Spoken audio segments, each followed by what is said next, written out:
RedSTART is a financial education charity that aims to educate 1 million young people by 2025 to help budget, save, invest and give back. We aspire to provide quality financial education to all young people in the UK. RedSTART and Inspirational Youth have designed Money Matters in order to teach primary school students about managing their money. It's built on key concepts that are taught through games and are interspersed with discussions. Now, the concept behind these games is simple. Each student starts the day with £500 of virtual money, which they use to spend on playing with the games. By the end of the day, they should have an idea as to which game is best in terms of being able to grow their money. Now, this video is being created to summarise all the content of the day and how you run it, but should be supplemented by the handbook, which you have too. So what do you need to run a Money Matters day? Firstly, a suitable room that can comfortably fit 20 students in, 4 facilitators to help you run the games, a Money Matters kit with all the gameplay material, and 2 laptops that will help you track your investments. Remember, bring your enthusiasm. In terms of the format of the day, it should take around 3 hours in total. Start with your introduction, which is followed by 4 sessions of gameplay, each of which should be around 12 minutes long. In between each gameplay session is a discussion designed to last for around 15 minutes. These build on the key concepts from the games and are designed to get the students to understand best how to grow their money. At the end of the day, we wrap up, go over the key points of the day, and obviously find out who's done best. So before we start with the games, here are 3 key tips in terms of managing a class. It can be daunting with a room full of 20 students, but these should help. Firstly, remember you're in charge. It's good to have some kind of a signal at the start of the day so that students know that that is when the sessions change. Secondly, be energetic. Remember, try and be as confident as you can because your energy is going to be reflected in the students. Thirdly, stick to a few key ideas that are linked to the games. Remember, it can get confusing for the students, so keep it simple. On the day, remember to introduce yourself, but keep it brief before you go on to explain how the games work. Try to emphasize who you are, the format of the day, what the students are going to be doing, and also the worksheet and balance sheet, which they'll use for all the games. Outline the key points that are linked to the games that you can refer to throughout the day. So before you explain the games, it's really important to explain the balance sheet, as the students are going to use this all through the day. In particular, the terms credit, so that's inflows, debit being your outflows, and the net balance. To take an example, if they start the day with £500 and they play one game for £50, they'll end up with £450 left. So that's £50 in their debit column and £450 in their net balance column. It's important to go through this with them and make sure they're comfortable, but they tend to pick it up quite quickly. After your introduction and explaining the balance sheet, it's now time to go through the games. There are going to be 7 located across the room, which the students choose from during gameplay sessions. We're about to go through each of these now and provide an example. We recommend you do the same for your students at the start of your day. The purpose of this station is to show the importance of saving early and keeping money safe that you don't want to spend. Decide which of your facilitators will control the bank.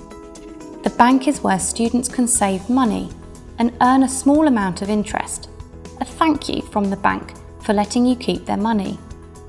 For every £100 that the students put in, the bank will give them back an extra £3. That's 3% of their money for free. This is effectively designed to replicate a high street bank. The facilitator will have to fill in the banking spreadsheet whenever a student deposits money. Simply enter the student's name in the far left column and then enter how much they deposit or withdraw in the relevant column, depending on whether it is the first, second, third or fourth gameplay session.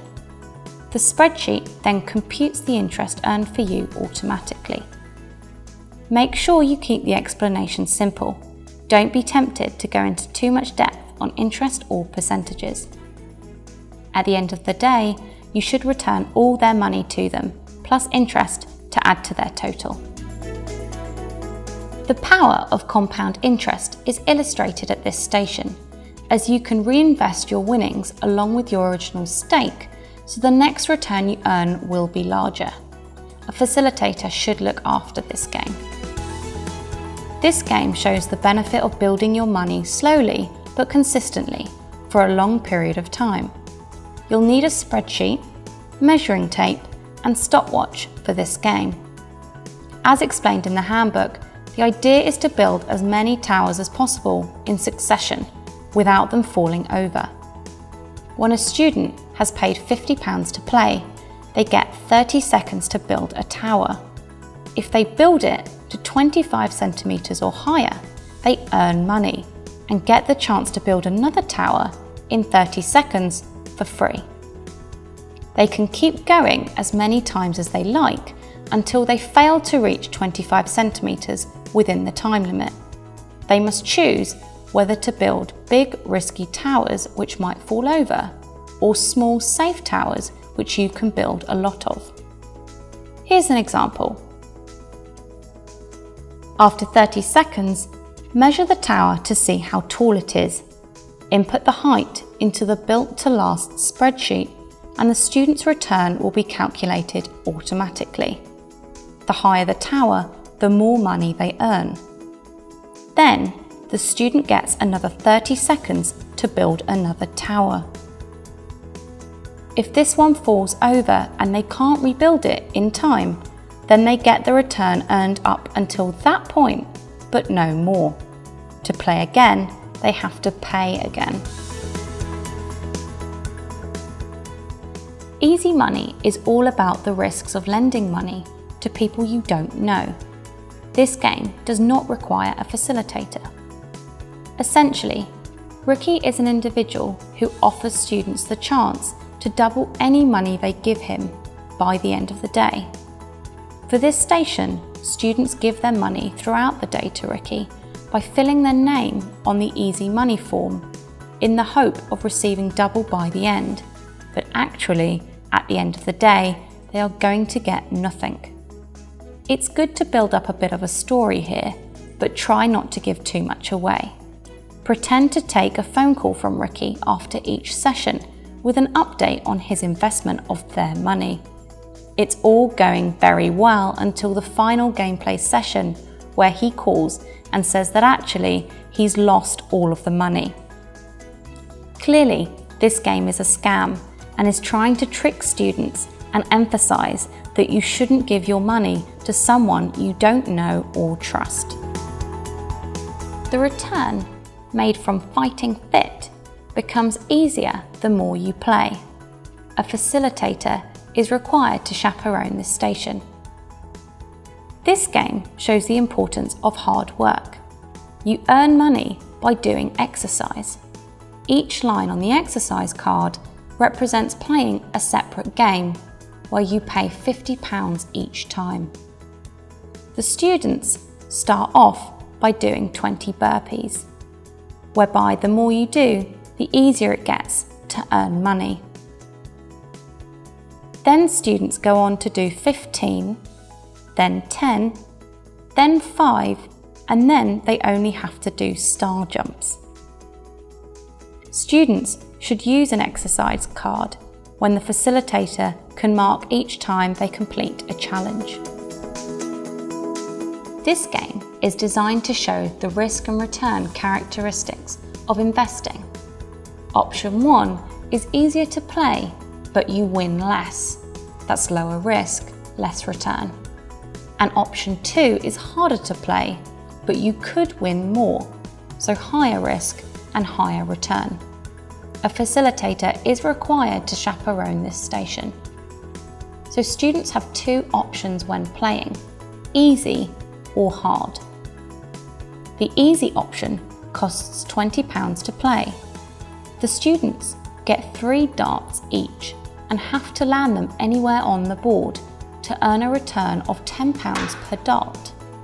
For example, if they get all 3 darts on the board, like this, they earn £30. If they choose the hard option, they pay £50 to play.